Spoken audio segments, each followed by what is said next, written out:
Much of our knowledge of the Chinese on the goldfields and in their homes back in Guangdong has been obscured over the course of time. Fortunately, through the efforts of Presbyterian missionaries such as Alexander Don and his successor, George McNure, there are insights and photographs that provide valuable glimpses of life for the Chinese, both on the goldfields in New Zealand and back in their home villages in China.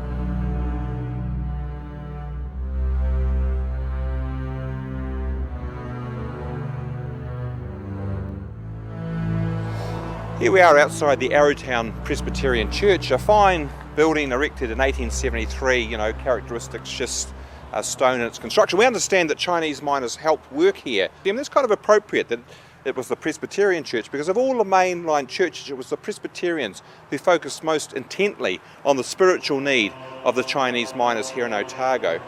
Now they did that especially with the appointment of a missionary, Alexander Don.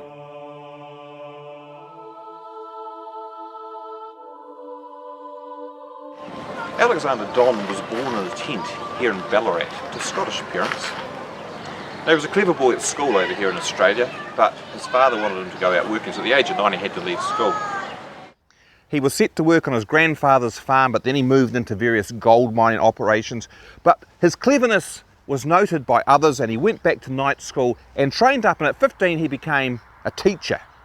At age 21 he had aspirations to be a missionary, and he moved over to Otago in 1879, and there began his great career as the first missionary to the Otago Chinese gold seekers. Unfortunately for the youthful Don, he was initially largely unsuccessful in converting any of the Otago Cantonese to Christianity. Experts today put this down to his immaturity and ignorance of Chinese culture. His tenacity, however, could not be questioned, and he toiled for many years across Otago and later in China. And what he claimed at the start of knowing and being an expert on the Chinese was not so. He might have thought so, but it took him till about the turn of the century, of the 20th century, before he really knew much of the inner Chinese, inner parts of the Chinese.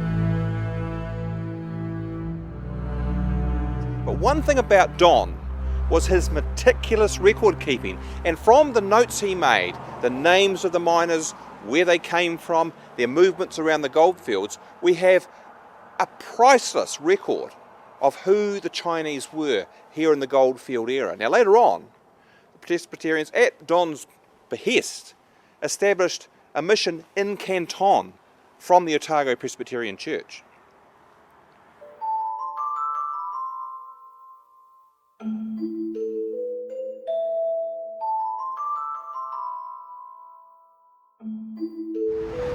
When Alexander Don and George McNure, representatives of the Cantonese Villages Mission, came to China in the late 19th and through the early 20th century, the place was nowhere near as developed as it is today. They had to travel everywhere by boat. The whole province was crisscrossed by waterways, no roads. So that's the way they travelled. And they went off to all those home villages and found the men who had Dunedin connections and delivered them mail, carried money sometimes, gave news. They were welcome. But on the other hand, their attempts to convert the home village Chinese to Christianity weren't very successful. And in fact, they redeployed a little bit further north and concentrated their activities elsewhere. The big payoff for us of their activity is the historic photographs they took both here in China, where they've become a precious resource just in the last few years that they've been discovered in Dunedin, photographs of historic Guangzhou and Guangdong, where there are no photographs like that here. And of course back home, all those amazing photographs we've got as a result of their work documenting their activities in the back blocks of Otago in ministering to the Chinese.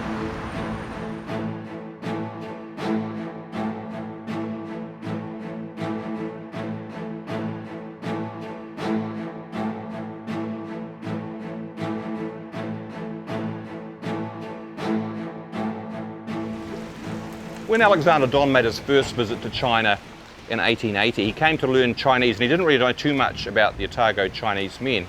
He didn't realise, for instance, that most of them came from the Upper Purniu district, so he never came to visit there. But when he returned in 1898, he was much better informed. For years, he had been writing down his roll of Chinese, the names of the men and where they came from. Hundreds of men from this village had come out to Otago, so he made a beeline for here. Now, the village was mainly dominated by three clans, the Chans, the Lais and the Wongs, many of whose men came to New Zealand. They sent their remittances back home for improvements to the village. Things like the defensive tower on the perimeter of the village to defend it against bandits and other attacks, but principally their ancestral halls. And this one, which is the ancestral hall of the Chan clan, was built almost entirely with money sent home by men from Otago and the west coast. Quite dilapidated now, no longer in use as a clan hall, and much of the village too is super developed, and the remnants of the old stone house are quite hard to find, so it's quite satisfying to find this spot where we can anchor that story of the men who came out to New Zealand way back in the 19th century. On his return to Otago, Don's endurance and efforts among the Cantonese were slowly beginning to pay off.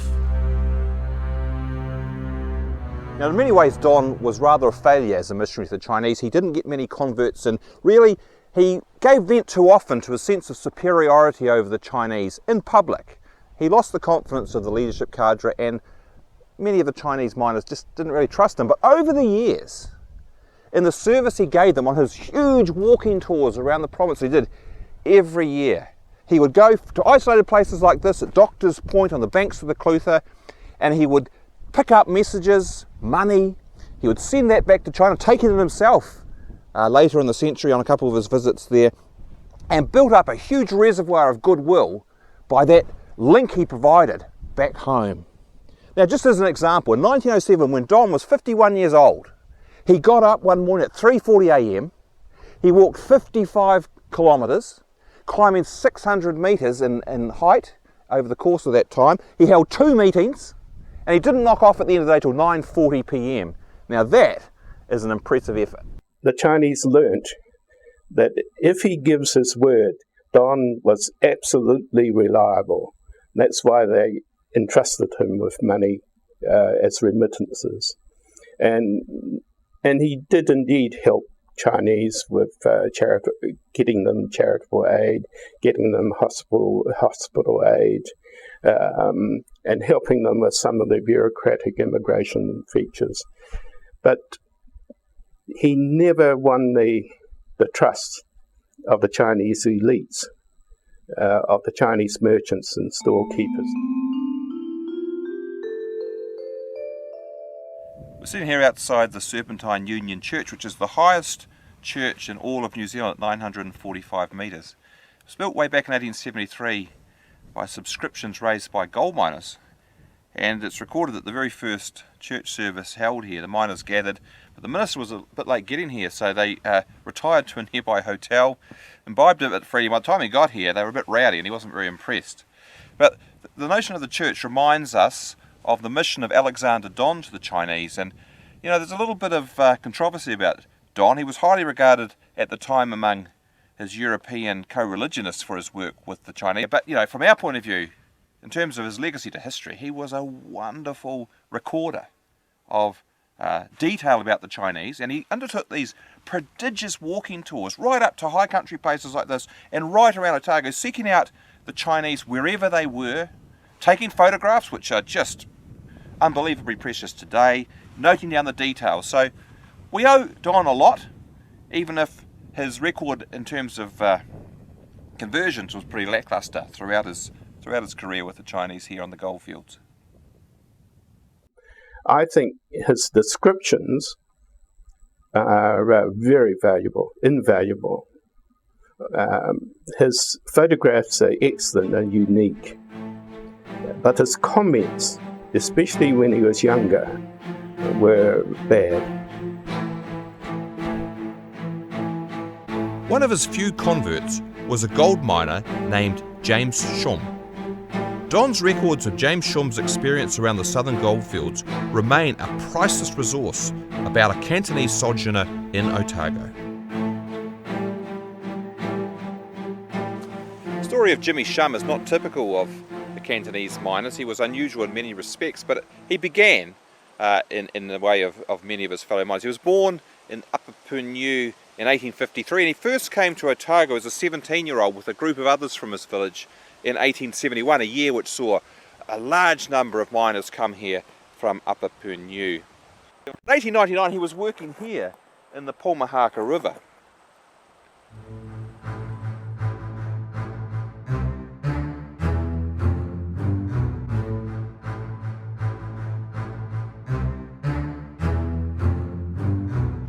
And this is James Shum's home village, Shui Lek in Upper Purniu. Now, he came out to Otago amongst the very earliest groups to come directly from Purniu rather than coming over from Victoria in 1871, along with another 100 men from Purniu, as part of a group of 300 on one of those ships. He was grub staked in Otago, and with other men from this village, hired a wagon and went up inland to the goldfields. Now, they experienced some really hard times, but after the customary period, about 4 or 5 years, Jimmy Shum had his £100 and was ready to go home. He came back to Shui Lek, he got married, but it wasn't long where he fell out really violently with his family. He'd been changed so much by his experience in Otago, he no longer believed in the old Chinese customs, and it really put him offside with his family. So in high dudgeon, he left his wife, left his family, went back to Otago. They had a long period there, but eventually he did return to China. In about 1905, his health broken down, no longer able to do the gold mining. But he didn't really come back to the village. He went to Guangzhou. He worked for the Presbyterian mission there.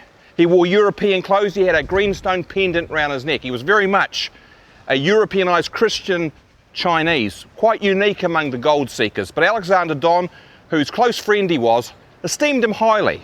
So even if he fell out with his family, we know more about Jimmy Shum than almost any other gold seeker of that period. And this, Shui Lek, is where he came from. Don was also well connected with the first known Chinese family in Otago, the Lo Keongs.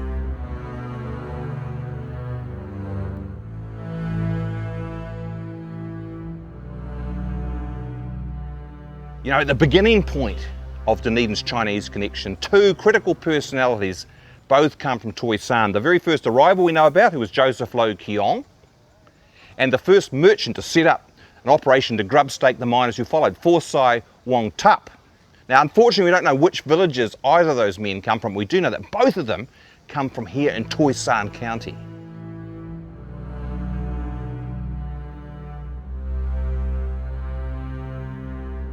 First Chinese we know about to be in Dunedin was Joseph Lo Keong, an English speaker, a Christian. So that marked him out as a bit unusual, but he was a pretty prominent sort of character in the early Chinese settlement here as a merchant.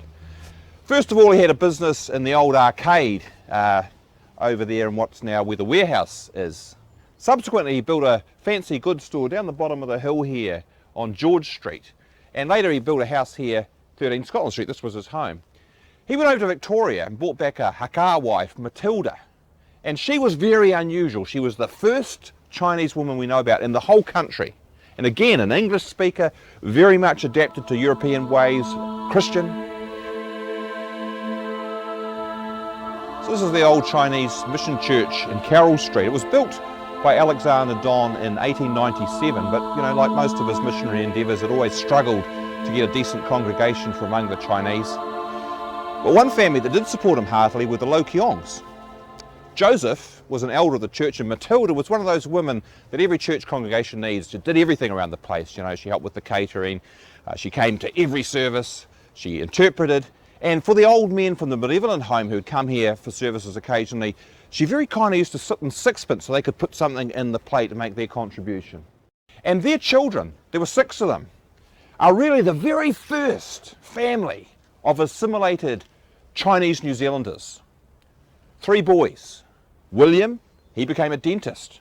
Norman, the first Chinese university graduate in New Zealand, became an engineer. So did his younger brother Victor. Of the 3 girls, one was one of the very first women to work for the Union Steamship Company. Another was a music teacher. The 3rd died young of tuberculosis. And here in Dunedin's Northern Cemetery is the Lo Keong family grave.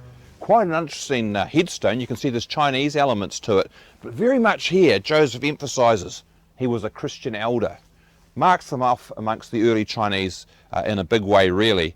Now, the sad thing about the Lo Keongs, pioneered the route, I suppose you could say. They were the first Chinese New Zealand family here, and yet there are no descendants. Although they did their best to become part of European society, there's a sense in which European society still held them at a little bit of distance as Chinese, and marriages for the girls didn't work out. There are no descendants of the Lo Keongs. But one of the Lo Keongs who is not buried in the family plot at the Northern Cemetery in Dunedin is Norman. He gained a reputation as a hard worker from his engineering study at Canterbury University, from which he graduated in 1908.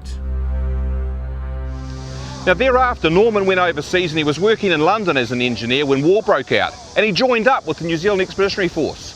So did his brother a bit later, but Norman was part of the very first group who went to Gallipoli, and he served throughout the Gallipoli campaign, went on to the Somme where he was gassed, served throughout the war in fact. And it was the consequences of that gassing that made life very difficult for him after the war, but he persevered, and as an engineer he came here to Shanghai, and he lived in the Great Eastern Hotel, but at some point in 1921 the pulmonary complaints, the gassing caught up with him and he died. So his story ends here, and we think that Norman was buried in what was one of two foreigners' cemeteries then operating in Shanghai here.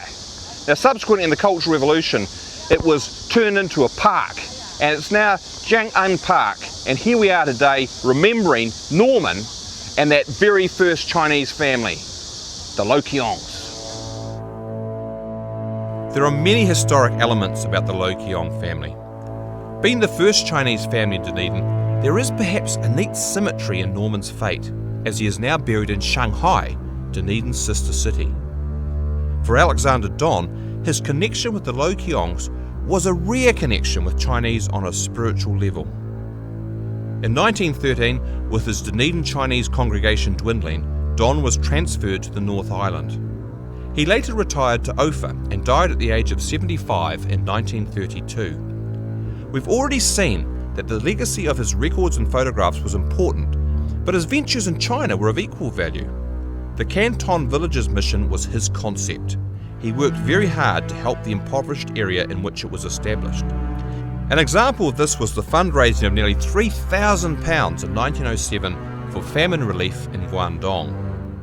Don's protege, George McNure, spent many years in the early 20th century operating the Cantonese Villages Mission in Guangdong. His photographs also remain a precious resource for both China and New Zealand. The establishment of these missions around Guangdong further cemented the relationship between the minor villages and Otago. It was a tiresome task with little apparent reward, but the Chinese eventually came to respect the likes of Don and McNure, especially as their numbers began to dwindle around Otago as the gold returns reduced. The Chinese needed friends in the European community, and Don and McNure offered the hand of friendship. Often it was the Cantonese that learnt English off Don who were enabled to earn the most money to send back home.